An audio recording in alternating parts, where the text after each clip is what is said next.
Good evening. How's everybody doing? Great to be learning with you on a Tuesday. Yom Shlishi. Let's light up the darkness. New wisdom candle.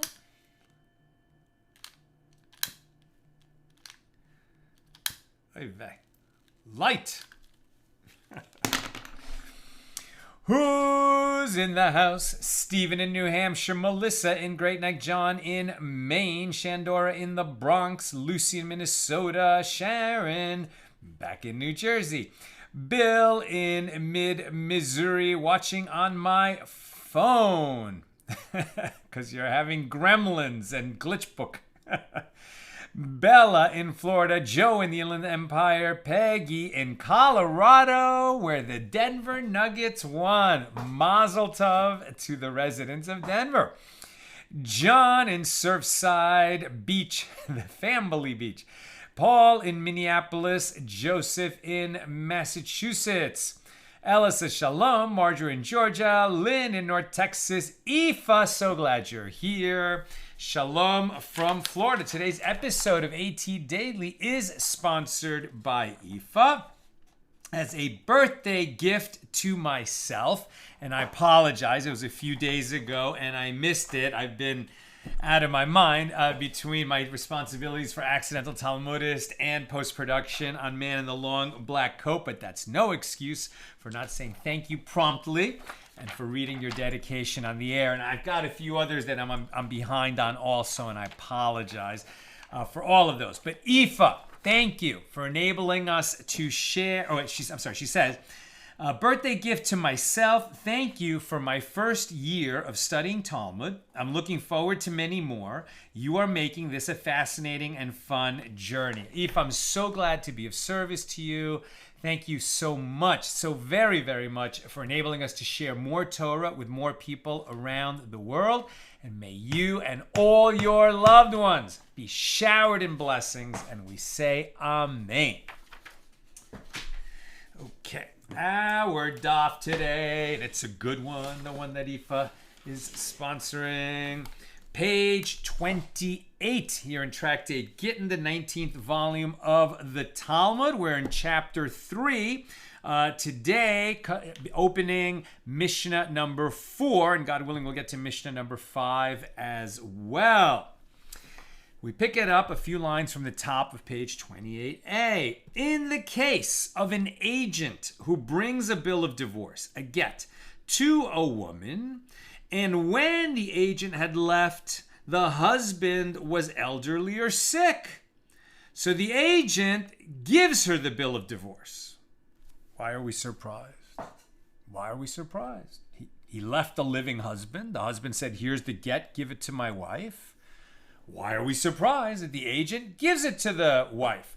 Because if the husband died after the agent left him and before the get could be delivered to the wife, then the get is not delivered because there is no divorce after you're dead. If a husband is dead, his wife becomes a widow, not a divorcee. And she's actually a little bit better off as a widow than as a divorcee in the sense that she cannot marry a Cohen. She cannot marry a priest if she becomes a divorcee. If she's a widow, she remains eligible to marry a Cohen, although she cannot marry the Cohen Gadol, the high priest. There's only a high priest when the Holy Temple is standing in Jerusalem. So what the Mishna is telling us is that even though the husband was elderly or sick when he gave the get or had the get written and gave it to the agent to give to the wife, we presume that he is still alive. Now, some of the sages will challenge that, but that's what the Mishnah says.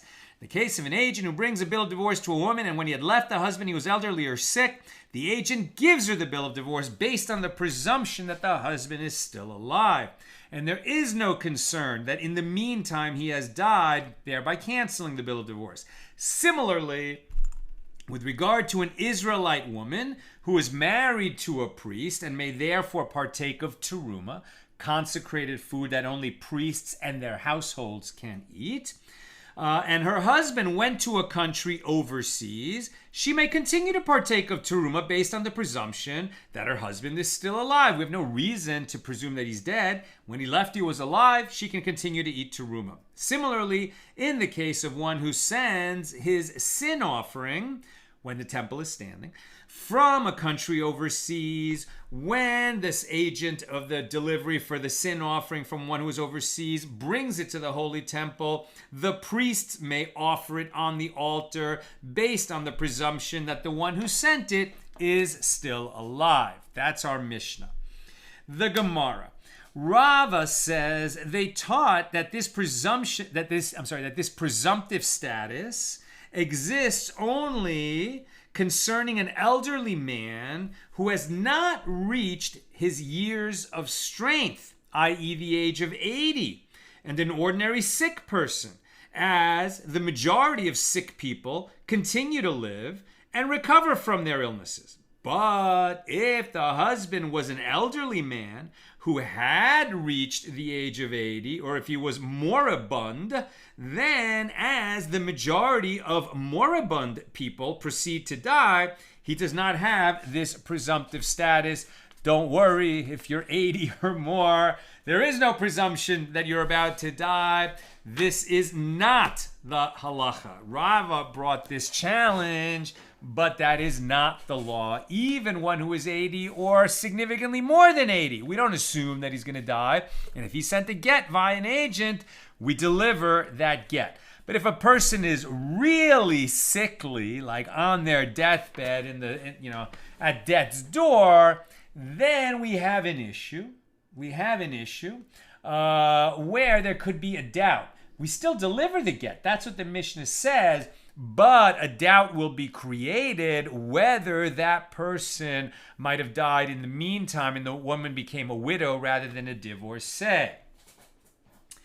Abaye raised an objection to Rava's statement. Right? Rava says, well, if the husband was 80 or more, or he was moribund, right, like really at death's door with illness, then we wouldn't deliver the get. Abaye disagrees. Abaye objects to Rava's statement, and he brings a baraisa with regard to an agent who brings a bill of divorce, and he left the husband when he was old, even 100 years old. He gives the bill of divorce to the wife, based on the presumption that her husband is still alive. And the Gemara concludes, this is a conclusive refutation, and Rava's statement is rejected. The Gemara comments, and if you wish, say that this is not a conclusive refutation. In the case of the baraisa, since it is so that the man reached an exceptionally old age, one cannot apply the general presumptions to him and must instead apply presumptions that are for one who has reached an exceptionally old age. However, even in a case where someone has not demonstrated that he is an exception to the rule, once he reaches the age of 80, there is a concern that perhaps he has died in the interim. There might be a concern. We might want to check later if he died around the time. We give the get to the woman.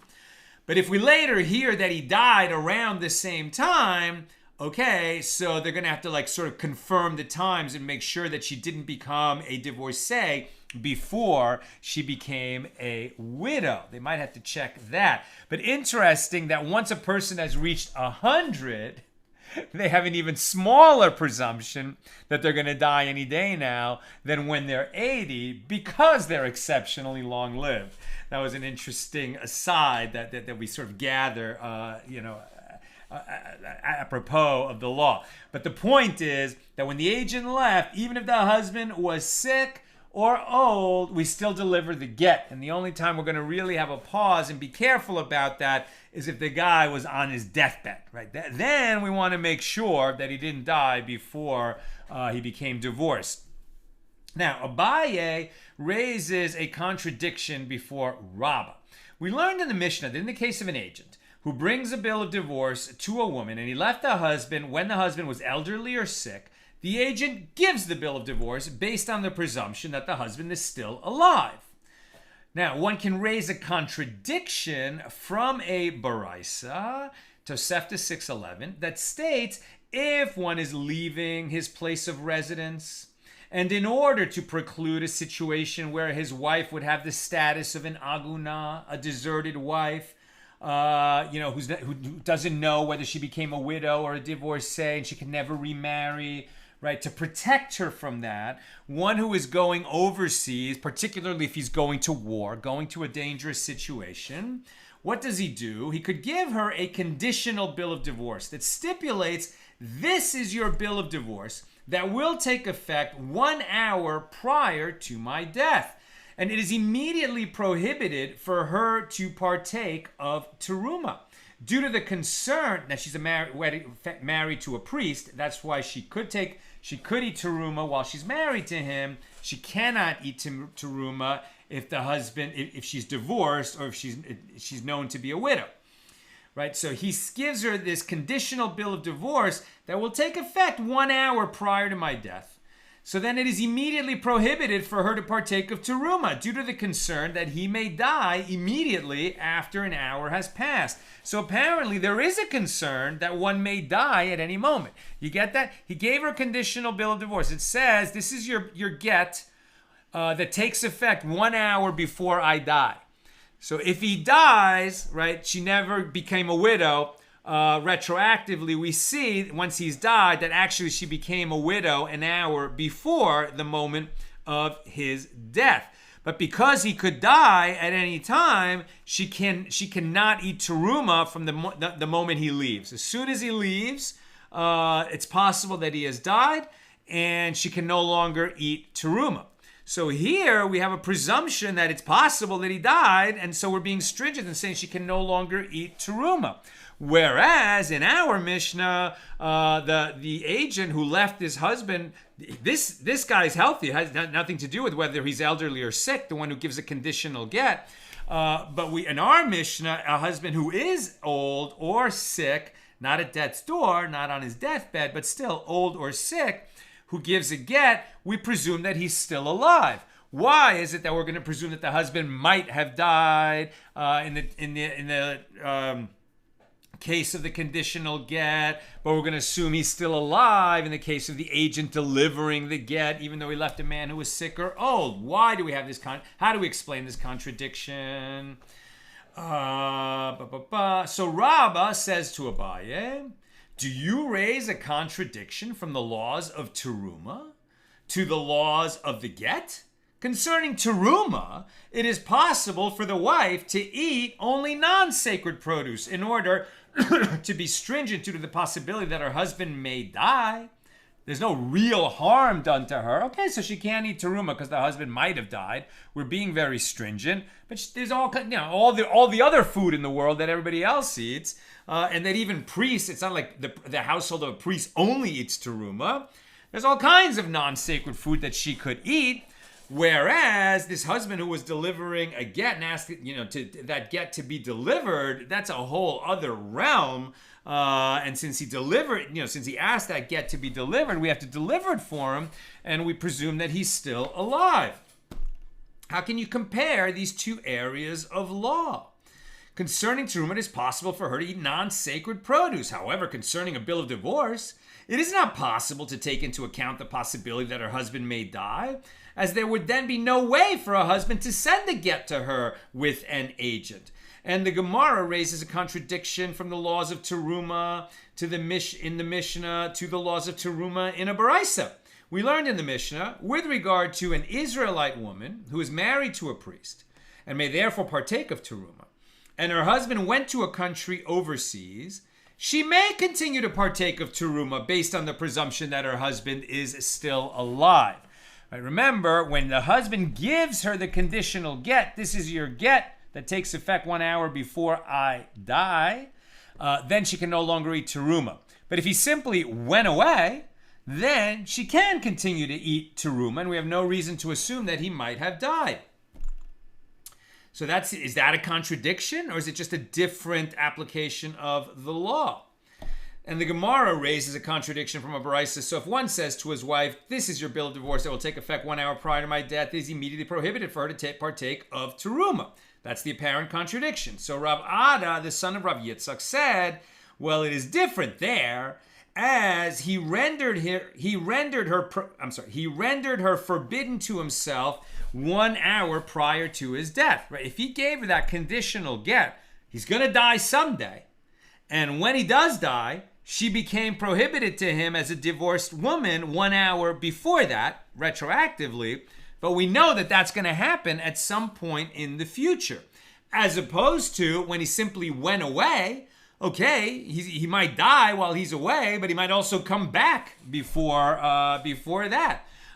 So we know that she's going to become a divorcee with that conditional get, since eventually she's going to die and she's going to become a divorcee first. But we have no reason to assume that she's ever going to become a divorcee before he dies, and we have no reason to assume that he's going to die before he returns from his trip. Therefore, it is considered to be an uncertainty immediately in the case of the get, but not in the case of the husband who simply went away. Now, Rav Papa objects to this answer. From where is it known that he will die first and she will be prohibited from partaking of terumah because she became a divorcee 1 hour before that? Maybe she will die first. And the bill of divorce will never take effect. So it's not that we know that bill of divorce is going to take effect one day. So rather, Abaye said, no. This is not difficult for a different reason. This Mishnah, which permits the woman to partake of terumah, simply because her husband, the priest, went away on a trip, and we don't presume that he's dead, this is in accordance with the opinion of Rabbi Meir, who is not concerned about potential death. And that baraisa, which prohibits the woman from partaking of terumah, is in accordance with the opinion of Rabbi Yehuda, who is concerned about potential death. From where do we hear that Rabbi Meir and Rabbi Yehuda have opposing views about whether we're concerned that somebody might die while he's away on a trip, meaning we're concerned that something that is unusual and unlikely might nevertheless happen? This is as we learned in a baraisa in Tractate Demai. Now, we learned this same baraisa a few days ago. This was teaching the difference between Rabbi Meir on the one hand and Rabbi Yehuda and Rabbi Shimon and Rabbi Yosei on the other with respect to the issue of retroactive clarification. Right? In this case where you've got untithed produce, you'd like to eat it now, you don't have the opportunity to tithe it at this moment, so you say, I'm going to tithe it in a few days. And I'm going to then separate the tithe, and retroactively it will be as if I had separated now. What I separate then will be as if I separated it now, and that's what's going to permit me to eat this untithed produce now. Retroactively clarifying which part of the produce becomes set aside to be the tithe. That's where they had this disagreement, and there we held that Rabbi Meir allows retroactive clarification, holds by that is possible, and Rabbi Yehuda and Rabbi Yosef and Rabbi Shimon do not allow it. But then later in that same passage, what they said is, well, actually, how do we know that the difference between Rabbi Meir on the one hand, the other three rabbis on the other, is that one holds by retroactive clarification and the others don't? Perhaps they all hold by retroactive clarification, but what the difference is between them is that, let's say in the case of wine, right, that we have untithed wine, and so we'd like to drink it now, so Rabbi Meir says, okay, so you later on, you have these 100 barrels of wine, and next week you'll set aside 2 of those barrels as terumah, and the next 10 as meiser for the Levium, and then it will be tithed produce, and we're not deciding which barrels are going to be the tithe now, but we'll decide later which ones and retroactively clarify that as if it had happened now, and that allows us to pick some barrel to drink from right now. But the others say you can't do that, not because they don't believe in retroactive clarification, maybe they do, but rather they're concerned that all of the barrels will break between now and then.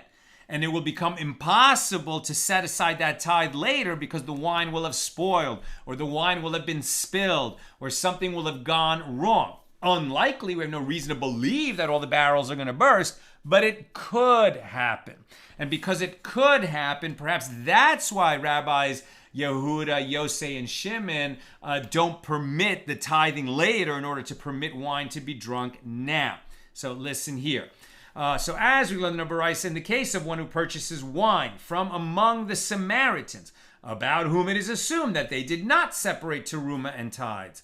And this person is not in a position to separate terumah right now. So he acts as follows. If there are, for example, 100 lug of wine in the barrels, he says 2 lug that I will separate in the future are terumah, as the mandated measure is 1/50th for terumah, and 10 lug are the first tithe, and 10% of that become the second tithe, and he deconsecrates the second tithe that he will separate in the future, transferring its sanctity to money. In other words, he goes through the tithing process later. He's planning to do it later, and so he may drink the wine immediately, relying on the separation that he will perform later, which will clarify retroactively what he designated for the tithes and for the terumah. And that's the statement of Rabbi Meir. So the Baraisa continues there. However, Rabbi Yehuda and Rabbi Yossi and Rabbi Shimon prohibit the practice. And these sages, Rabbi Yehuda among them, were concerned that perhaps the wineskin would burst before he would manage to separate the terumah, whereas Rabbi Meir is not concerned about this occurring. Similarly, in our case today, it is said that Rabbi Meir is not concerned that this priest who went on a trip might die during the trip, thereby rendering it forbidden for his wife to partake of terumah. That's an unlikely occurrence, so she can continue to eat terumah, even though she doesn't know while her husband is away whether he died or not, because they didn't have telephones and telegrams, right? They won't hear for a long time if the husband is okay. Rabbi Yehuda is concerned and is stringent. Maybe something happened to the husband. We don't know. Just in case, she should stop eating terumah now. But we hold like Rabbi Meir. We're not concerned about that small possibility. Rava said there is a different distinction. We are not concerned that perhaps the husband has already died, which is why the Mishnah rules that she may continue to partake of terumah. However, in the case of one who stipulates that the bill of divorce will take effect 1 hour before his death, we are concerned that perhaps he will die at an unknown moment in the future, and she will no longer be permitted to partake of terumah then. And that is why we create an uncertainty immediately, and we say that in the case of that conditional get, she stops eating terumah now. We're in 28b. Rav Ada bar Matana said to Rava, but the concern in the case of the wineskin is that it might burst before one is able to separate the terumah and the tithes, which is similar to the concern that perhaps he will die, as both are concerns with respect to the future. And Rabbi Yehuda and Rabbi Meir disagree about that. Now, Rabbi Yehuda of Diskarta said a wineskin is different, as it is possible to give it to a watchman who will protect it from bursting, which is why Rabbi Meir is not concerned that it might burst. This reasoning does not apply to the concern that the husband might die. Rav Misharshia objects to this answer. Your guarantor himself needs a guarantor, as there is no way of knowing that the guardian will not be negligent, so that the wineskin might burst. Rather, Rava said, everyone agrees that we are not concerned that perhaps he has already died, in accordance with our Mishnah here, so she can continue to eat terumah when the husband simply goes away. But as to the issue of whether there is a concern that perhaps he will die, as in the case of the Baraisa, this is a dispute between the Tanaim. Now, the Mishnah teaches that in the case of one who sends his sin offering from a country overseas, getting back to the subject at hand, that generally speaking, unless we have strong reason to change our presumption, if the last time we saw somebody they were alive, we presume that they're still alive. We have no reason to assume that they might have died, unless the last time we saw them, they were at death's door. Why? Because they were on their deathbed. They were in a coma. There was a terrible situation. We have to be concerned that they died. By the way, today's Tuesday. On Sunday, we heard a story from some friends of ours that we had not, seen in a long time. We happened to run into the wife at a party, and we heard from her that, a few months ago, unbeknownst to us, her husband and the family went through an unbelievable ordeal. He had a very rare virus that caused a brain bleed. He dropped, in his kitchen, hit his head on the way down, was in a coma for days, and the doctors told her 9,999 times out of 10,000, he's not coming back. And if he does, he'll be a vegetable. Imagine hearing such a thing. She refused to believe it. She kept praying. A few days later, he woke up. Now they're hoping, please God, he's not going to be, brain damaged. At first, did not have his bearings. Within a few hours, he recognized her. A few more hours, recognized the kids. Couple days, he's himself.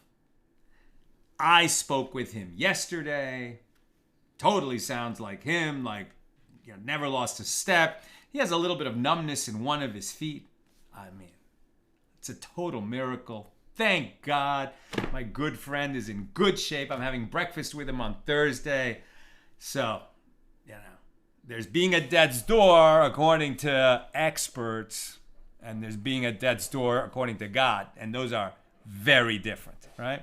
So let's remember that the next time, God forbid, we hear terrible news, there is always hope. Okay, so where am I? All right, so here we are, right? One who sends his sin offering from a country overseas. So the priest may sacrifice it on the altar based on the presumption that the one who sent it is still alive. Now the Gemara asks, but doesn't an offering require the placing of hands on the head of an offering by one who brings the offering? In this case, the owner of the offering is elsewhere. He cannot place his hands on the offering. This is not an objection about a presumption of somebody's alive or dead. It's just a technical objection about a sin offering, that the owner of the offering has to perform smicha, putting the hands on the offering before it is given to the priest to slaughter and bring on the altar. Rav Yosef says, the Mishna states this ruling with regard to the offering of women, as women are not required to place their hands on the head of their offerings. And Rav Papa says the Mishna states this ruling with regard to a bird sacrificed as a sin offering, where it is not required that the owner place his hands on the head of the offering. So never mind that objection. Now, noting that the Mishna states the same law, that the presumption is that one remains alive in three different contexts, the Gemara comments, and it is necessary for the Mishnah to state this in all three cases, as if it had taught us only in the case of a get. One might have said that it is due to the fact that it is not possible to take into account the possible death of the husband, as there would then be no way for the husband to send the get to his wife via an agent. And that is why the presumption that the husband is still alive is relied upon. But with regard to terumah, where it is possible for the wife to eat non-sacred food, we can't assume that it would be the same ruling. And so the Mishnah tells us, yes, she can continue to eat terumah, and we are not concerned that he has died. And if the Mishnah had only taught us the case of terumah, one might have said, well, there are times that it is not possible for the wife to avoid partaking of terumah. For example, if she's the wife of a poor priest who happens to have terumah, because people have to give the terumah tithe to priests, but otherwise he can't afford to buy food. So all the food in the house is terumah. So she has to eat the terumah. So in that case, we might be more lenient. But in the case of an offering being sent from overseas, that offering does not have to come on the altar if we're not sure that its owner is still alive. And so the Mishnah teaches us we need not be concerned that the one who sent it from overseas might have died. He was alive when he sent it, and so the priest can bring that offering up on the altar. And that concludes our discussion of Mishnah number 4 here in chapter 3. Let's do Mishnah number 5. Rabbi Elazar ben Parata said 3 statements before the sages as testimony from previous generations, and they upheld his statements.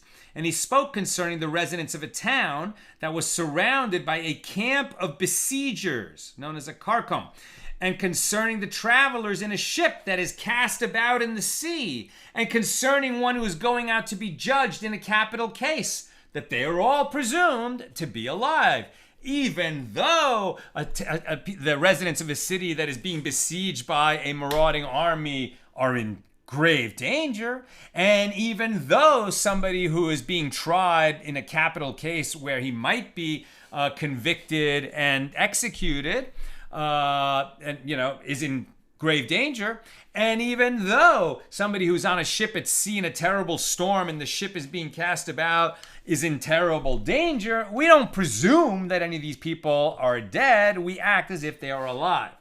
However, concerning the residents of a town that was conquered by a camp of besiegers, and the travelers on a ship that was lost at sea, and one is going out to be executed after receiving his verdict, In these cases, one applies to them the stringencies of the living and the stringencies of the dead. How so?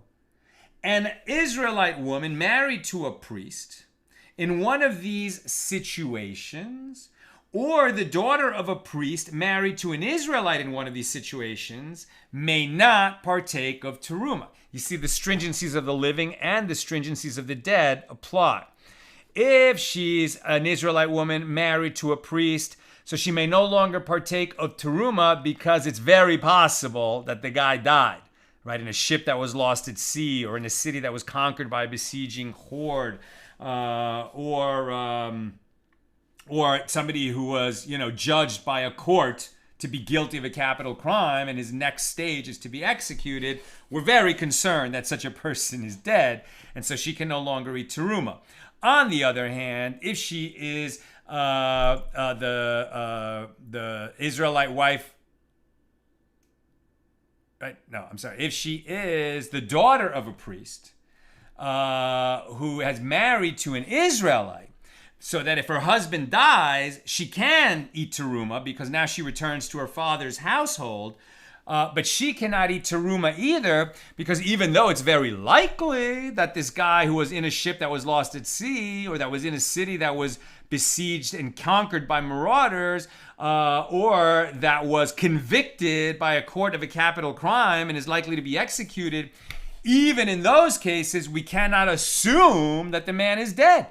And therefore, if she was an Israelite woman, if she was the daughter of a priest married to an Israelite, we cannot assume that the husband has died and that she can return to her father's household, and that's why she cannot eat terumah, just like the Israelite daughter, the Israelite woman who's married to a priest. That's Mishnah number 5. And where the law ended up on this actually has a few more cases in it. Let's just read it. The halakha. With regard to residents of a town that is besieged by people of that country, people on a ship that is cast about at sea, and one who is going to be judged in the capital case, the presumption is that these people are alive. Therefore, if someone in one of these situations gave a bill of divorce to an agent, the agent may transmit it to his wife, and she is considered to be divorced. However, with regard to the residents of a town that was conquered by besiegers, or the residents of a town that is besieged by a foreign army, or people on a ship that was lost at sea, or one who is going out to be executed after he has been sentenced in a Gentile court, or one who is carried off by a wild animal, or one who was swept away by a flooding river, or one trapped under a collapsed building.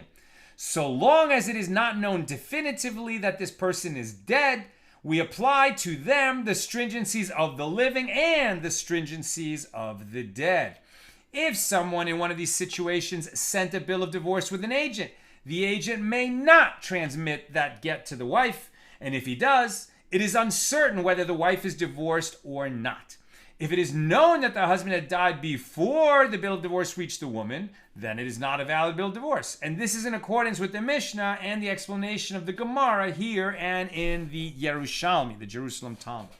Okay, that is where this law ends up. Let's see how we get there. The Gemara on Mishnah number 5. Rav Yosef says they taught that one applies the stringencies of the living only to one who is being taken to be executed in a Jewish court, where even once he is being taken out to be executed, he will be released if the court finds evidence for his innocence. But in a court of the nations of the world, once he is sentenced to death, he is killed in any case. Therefore, he should be considered as a dead man in every regard. Okay, so the sages had a much higher esteem of rabbinic courts, where the absolute total desire of the court is not to execute anybody, and they're always looking for a way out of applying the death penalty. So even once somebody has been convicted of a capital crime and the next stage for him is the actual execution, still that court is hoping that witnesses will come forward and say, no, wait, we can testify that he's innocent. Whereas in the courts of the world that are not rabbinic courts, once they've found the person guilty of a capital crime and sentenced him to death, so unlikely that the court is going to hear further testimony, or even if witnesses show up, they're going to say, hey, too late. Particularly in the ancient world, the courts of other countries were much more murderous, that's the adjective that the sages would use, than a rabbinic court. Why? Because a rabbinic court, a Sanhedrin, was considered a murderous Sanhedrin if it executed somebody even once in 70 years, or at least more than once in 70 years, right? They were always looking for a reason not to execute somebody charged with a capital crime. Now, Abaye said to Rav Yosef, in a court of the nations of the world, as well, perhaps they will not execute him, because they accept bribes. Rav Yosef said to him, when they take a bribe, it is only before the verdict has been sealed. But after the verdict has been sealed, they do not take bribes. According to Rav Yosef, in a Jewish court, even after one's verdict is complete, the presumption is that this person is still alive. And the Gemara raises an objection to this from a Mishna in Tractate Makos 7a, concerning one who fled from the court after his verdict had been issued. So any place where two witnesses arise and say, we testify about so-and-so, that his judgment was finalized in the court of so-and-so, and so-and-so and so-and-so were his witnesses, so the law is that this person should be killed. It is evident from the Mishnah in Tractate Makos that there is no concern that the court may have later found a reason to release him. And the Gemara answers, well, perhaps it is different with one who flees, as the court will not reconsider his verdict once he has fled. Now, the Gemara suggests another proof. Come in here. If one heard from a Jewish court that they were saying the man so-and-so died or the man so-and-so was killed, then the court allows his wife to marry.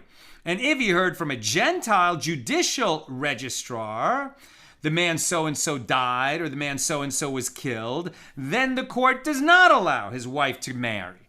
And the Gemara clarifies, what does it mean when it says died and what does it mean when it says was killed?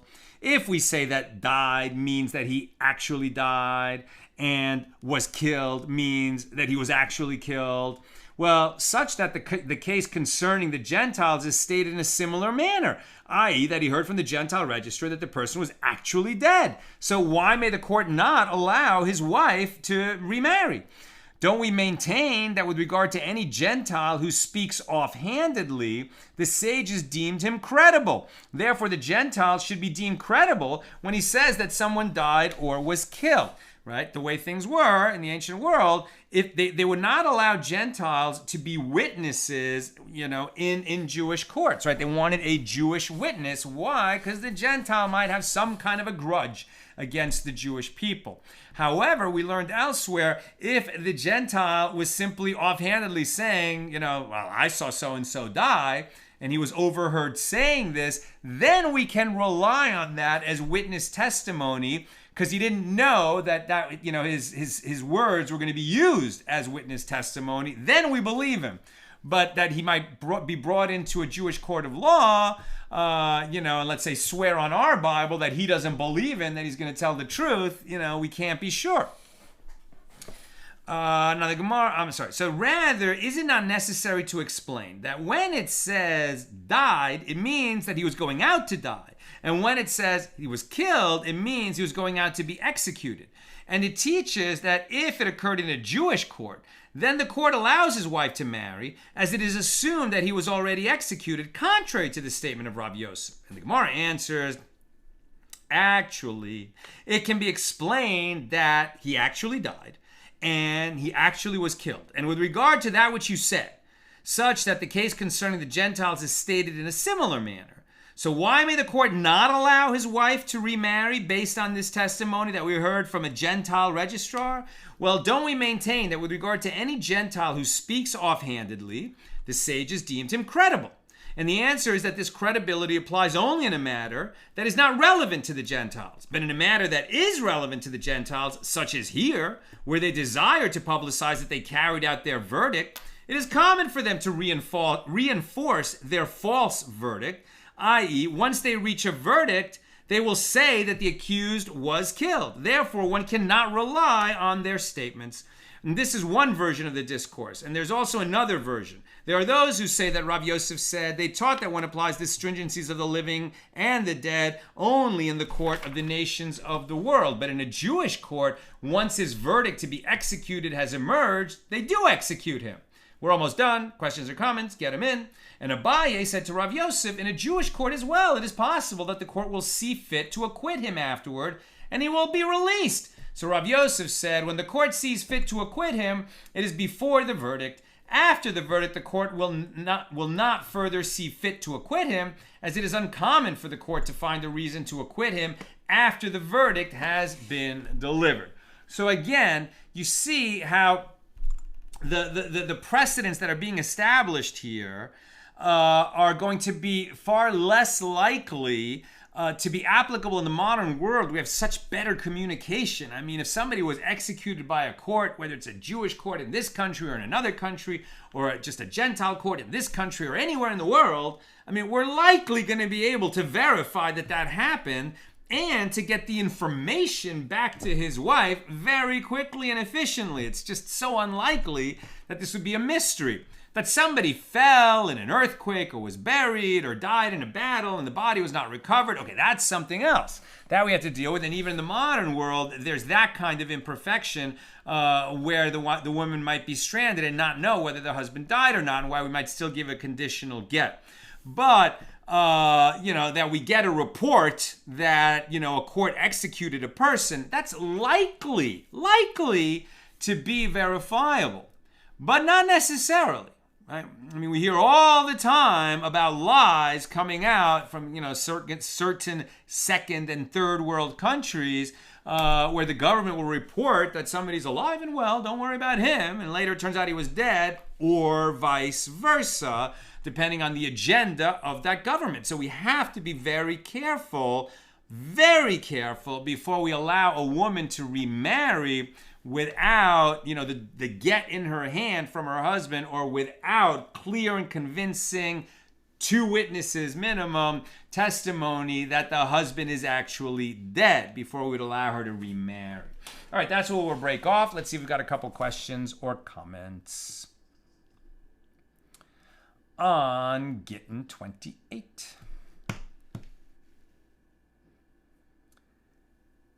Come on, Google Docs. Here we go. Sharon, why is someone on his deathbed even giving his wife a get in the first place?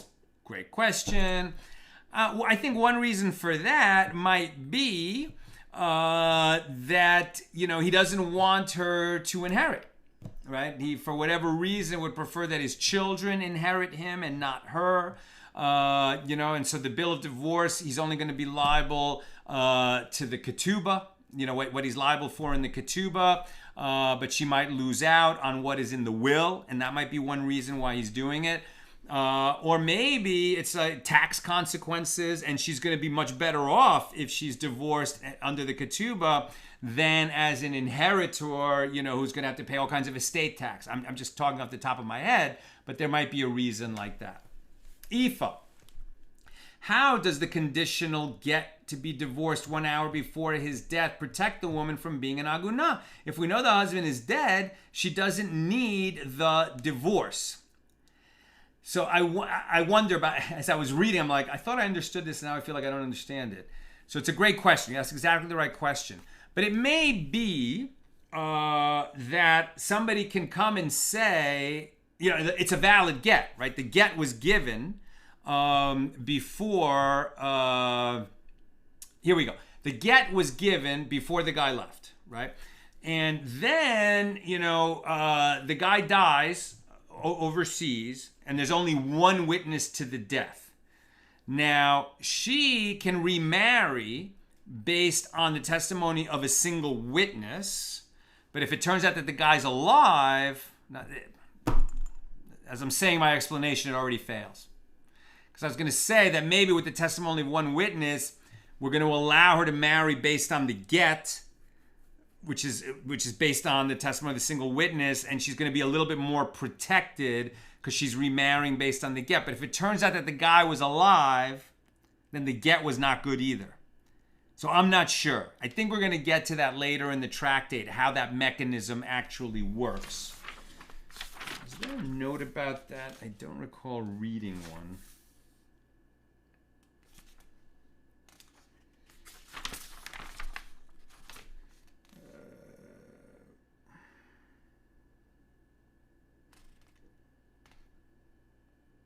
Yeah, they're not explaining it. So I think we're going to run into that discussion a little bit later, and then hopefully we'll understand it better. I don't understand it well enough that I can answer the question. But this is the right question. Sharon, historically with healthcare guidelines, many people would divorce their spouse civilly to enable them to get Medicaid benefits. I don't know if the Orthodox Jewish patients I work with also gave a get. How would a person who had a stroke, etc., give or receive a get if this is applicable? You know, I wonder if you can make the same kind of conditional get, that this is your get if I am ever incapacitated to the point that I meet, such and such medical definition of incapacitated, then this get takes effect. I think that would work. I'm not sure, but I think that would work. And Joseph, what is generally the rule of measure concerning being stringent in cases of uncertainty? Well, we saw there, right, that, they were making a distinction. Well, we would need to be stringent, with the get, because if the husband, is dead, he's unable to send it. So let's, trust that this get could have worked. But in the case of terumah, she could eat non-sacred food, so maybe we should be less stringent. But it turns out we're equally stringent. I don't think that we have a kind of across-the-board policy on when there's a suffix, a doubt, whether we're stringent or not. But a kind of, rule of thumb, it doesn't always apply. But often, if there's a doubt, in case of Torah law, we're going to rule stringently. And if it's in doubt with respect to a rabbinic decree, we're going to rule leniently. That's the rule of thumb. But, whether something actually amounts to a violation of a Torah law or rabbinic decree is sometimes not so easily stated. So there's a lot of nuance, and, it depends on the area of law that we're talking about. So rule of thumb, stringent when there's a doubt with respect to Torah law, lenient when there's a doubt with respect to rabbinic decree. But, case by case, we have, or area of law by area of law, we have to be careful and try to understand what the halacha is in that particular type of case. That's what I've got for us today. With God's help, we'll be together again tomorrow, Wednesday, at the regular time, 6 p.m. Pacific. Have a great night.